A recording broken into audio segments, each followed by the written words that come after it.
Hello, I'm Spoorthy. Hi, I'm Pournika. Today we are going to narrate a motivational story of Gautama Buddha. Please do like, share and subscribe VC English channel. One day, a young man came to see Buddha and asked him to explain his teachings but in simple words. Buddha asked, "Do you have a son?" And the man replied, "Yes, I do."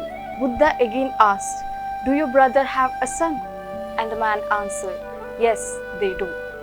"Do your neighbors have a son?" And the man answered, "Yes, they do." Buddha smiled and asked, "Do the persons not known to you have sons?" And the young man answered, "Yes, they do."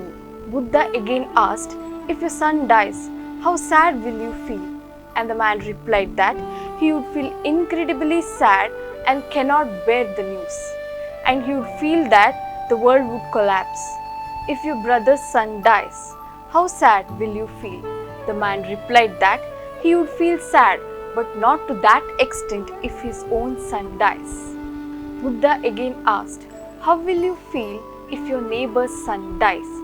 And the man replied that he would feel only some amount of sadness.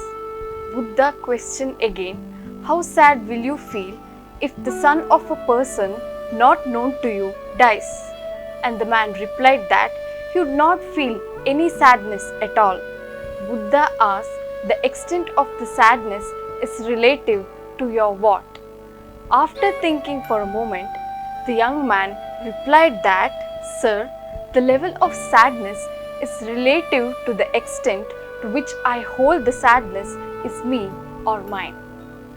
Buddha continued and asked, "When you took your son to the beach, did he not play with the sandcastle?" The young man answered, "Yes, he did." Buddha asked, "When the ocean's wave swept over the sandcastle, did your son cry?" Young man, "Yes, he did." Buddha questioned him, "Why didn't you cry?" Young man replied, "Sir, the child cried because he thinks that the sandcastle is pretty and permanent. Hence, he is attached to it. But I knew that the sandcastle is not permanent, so I didn't when it broke down." Buddha smiled and asked, "Now you understand, right? If you don't see the truth as it is, you will keep on going through this endless samsara. There is no difference between the kids who cry when their sandcastle swept by the waves of the ocean and you." Buddha thought about non-attachment because nothing in this world is permanent. If you attach yourself to something or someone, you will also have to live with the consequences. This is the secret that Buddha knew, and thus the only true way can be non-attachment. Everything else would be an illusion.